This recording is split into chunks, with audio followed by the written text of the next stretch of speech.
Olá, está começando mais uma aula do curso de Vigilância em Anomalias Congênitas. Eu sou a professora Thaísica da Rocha e vou falar hoje sobre as anomalias cardíacas. Então, existem três definições de cardiopatia congênita que são importantes a gente trazer aqui para vocês durante esse curso. A primeira delas é a definição de cardiopatia congênita crítica, que pode levar à morte nos primeiros 28 dias de vida. Depois, cardiopatia congênita grave, que também pode levar a repercussões no primeiro ano de vida da criança. E as cardiopatias congênitas significantes, que podem ou ter resolução espontânea ou trazer algum problema para a criança ao longo da vida dela. Então é importante a gente trazer também algumas definições da embriologia de como o coração é formado ao longo da vida do embrião. Então ele é o primeiro órgão a funcionar na quarta semana. Ele se forma então a partir de dois tubos localizados bilateralmente a partir dos 18 dias do embrião, que é o que a gente pode observar nessa figura. Na parte superior, a formação, então, do tubo cardíaco e na parte inferior, o resto da formação do embrião. Em relação à figura 2, já está um embrião mais formado. Então, aqui é a formação da primeira parte do coração, a área de formação durante o embrião, é uma visão dorsal, e aqui é uma visão lateral da cavidade cardíaca. Aqui já é o embrião já com a formação deste lado direito do truncos arteriosos, que vai dar origem aos principais vasos do coração. Então aqui é a visão dorsal de um embrião, já do polo cefálico do embrião, com a formação do coração já como ele já vai ser formação final, né? Com os primórdios da artéria pulmonar e da aorta, o ventrículo e os átrios. Nessa animação a gente pode visualizar o que se chama de looping cardíaco. O coração vai girando dentro da cavidade torácica do embrião para ter a conformação do lado direito para o lado esquerdo, aonde vai ser formada a artéria pulmonar e a artéria aorta, o ventrículo direito e o ventrículo esquerdo. Esse evento ocorre ao redor dos 22 dias de vida do embrião.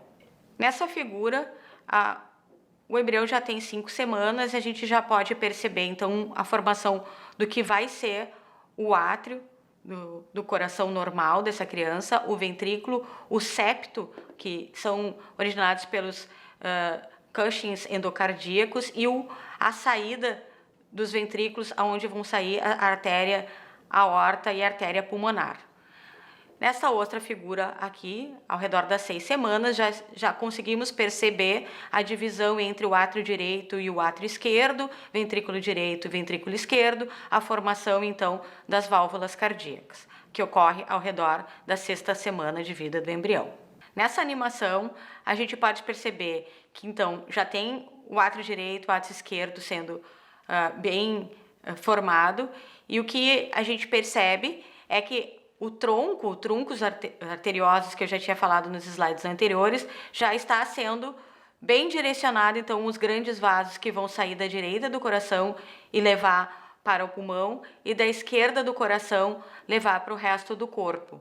Aqui nesse diagrama a gente já pode perceber que já tem a formação do átrio direito, do ventrículo direito, do átrio esquerdo e do ventrículo esquerdo. E o objetivo de mostrar essa figura é como que ocorre a formação dos grandes vasos na sua forma final.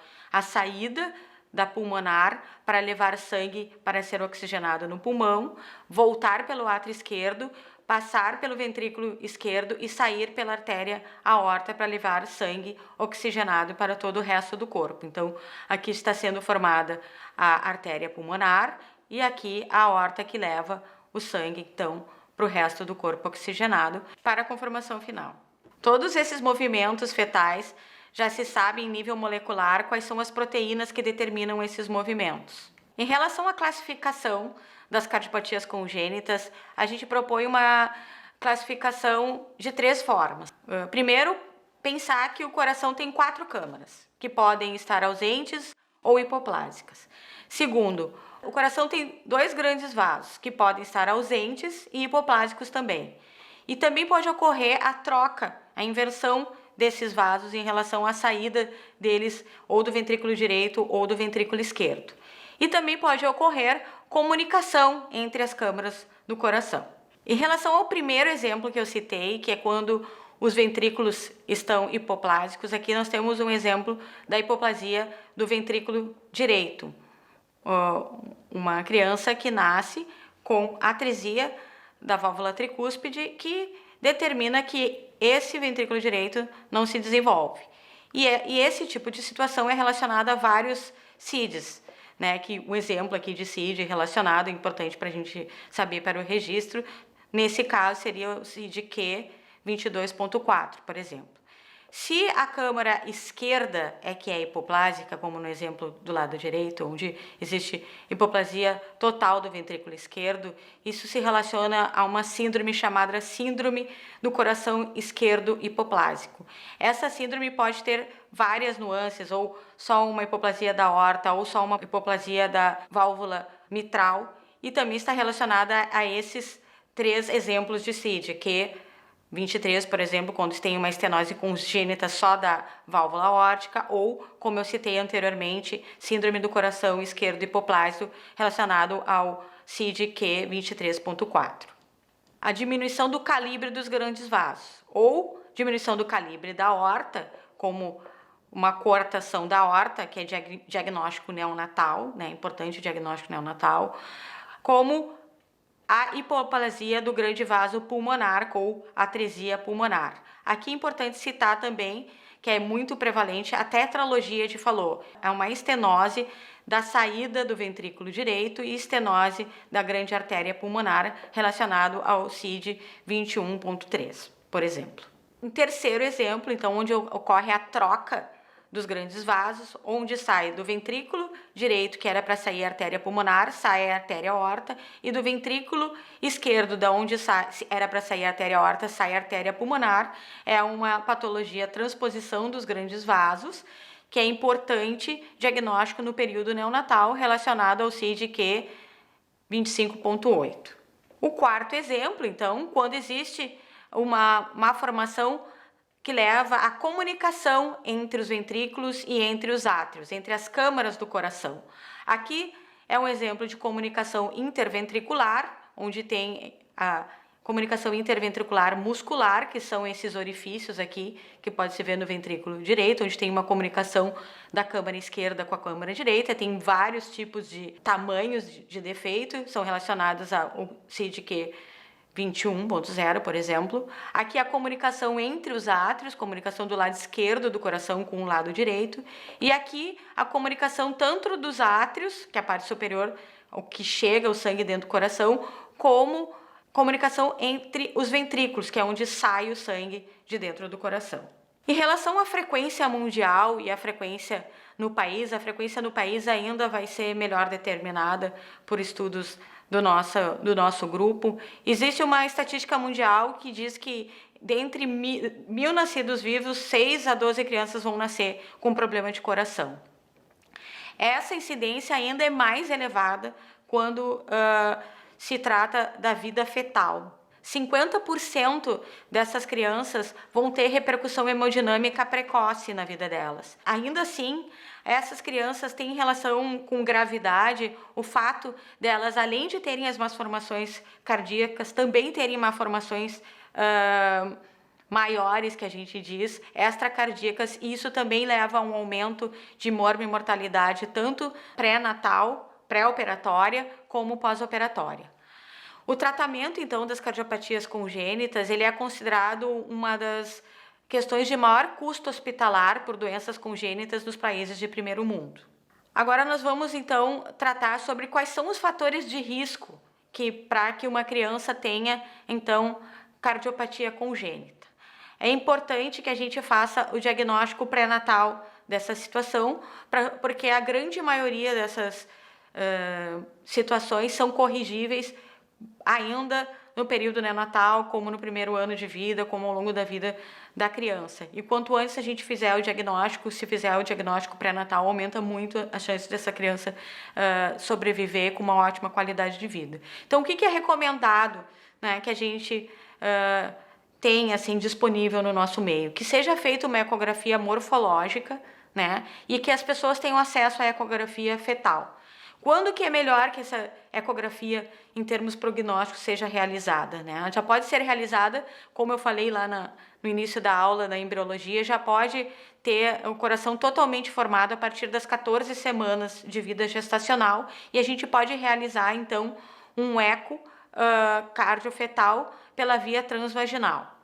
Se a gente realiza, então, ao redor das 28 semanas, fica mais fácil para o examinador detectar até malformações mais discretas do coração do bebê. E ela depende, então, do examinador. Em relação às indicações da ecocardiografia fetal, a gente pode suspeitar de alguma alteração cardíaca quando tiver alguma alteração na ecomorfológica obstétrica, quando tiver uma translucência nucal aumentada no primeiro trimestre, quando tiver alguma alteração de ritmo cardíaco, quando tiver alguns fatores de risco materno familiar para cardiopatia, mãe com cardiopatia, algum irmão com cardiopatia, quando tiver cariótipo alterado, quando tiver condições de doença materna, por exemplo, diabetes, lúpus eritematoso sistêmico, outros tipos de colagenoses ou vasculites. Quando a mãe estiver exposta a agentes teratogênicos, uso materno de algumas medicações, como por exemplo, indometacina, aspirina, anti-inflamatórios ou outros medicamentos que interfiram no metabolismo da prostaglandina. Em relação também à detecção das malformações cardíacas ainda pela ecografia obstétrica, é importante a gente saber a história de perdas fetais anteriores, de retardo do crescimento intrauterino desse bebê, da presença ou não de excesso de líquidos ou de falta de líquidos, que são chamados oligodrâmino e polidrâmios, se existe uma hidropsia fetal, idade materna avançada, uso de substâncias que eu já falei algumas no slide anterior, mas também, por exemplo, consumo de álcool, consumo de fumo ou drogas ilícitas que podem interferir no sistema nervoso central e também a presença de infecções virais ou parasitárias maternas. Então, a gente falou até agora na detecção, né, das cardiopatias no período pré-natal. E se durante o período pré-natal não for detectada a cardiopatia, como que a gente pode atentar para detectar essa cardiopatia ao nascimento do bebê? Então, o exame físico detalhado do recém-nascido é muito importante, principalmente do precórdio, né? A presença de sopro. Se a gente escuta um sopro, isso é muito preditor de que essa criança tenha alguma daquelas malformações que eu citei nos slides anteriores. Se ela tiver um problema do lado direito do coração, ela vai apresentar cianose, né? Vai apresentar hepatomegalia, vai apresentar edema dos membros inferiores e pode apresentar também sofrimento respiratório e gemência. Se ela apresentar algum problema do lado de malformação do lado esquerdo do coração, ela vai apresentar uma respiração acelerada, taquipneica, o precórdio vai ficar visível, ritmo de galope até terceira bulha.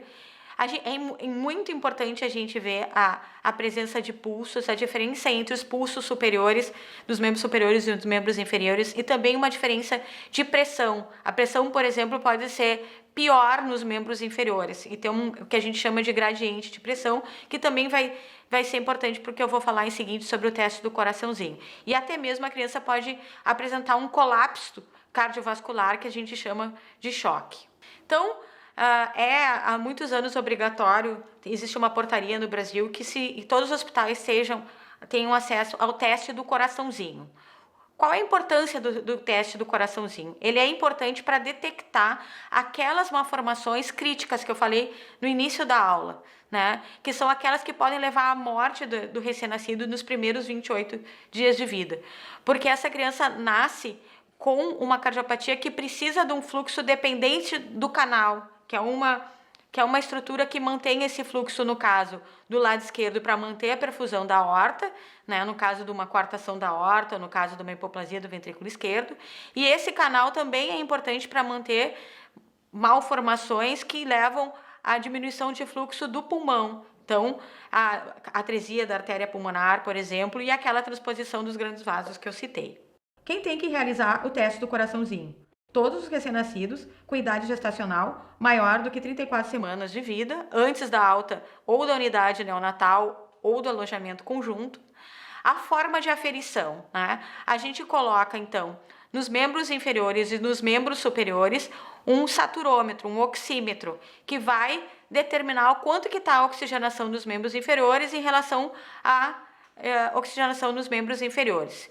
Quanto mais tardio é feito esse teste na vida da criança ali no período neonatal, mais preditor, mais fácil vai ser de fazer esse diagnóstico. No Brasil, as crianças recebem alta entre as 24 e as 48 horas, que é recomendado de se fazer esse teste. Então, a gente mede a oxigenação, né, nos membros inferiores e vê se tem uma diferença de 3%, né? O ponto de corte para se detectar é uma saturação menor do que 95%.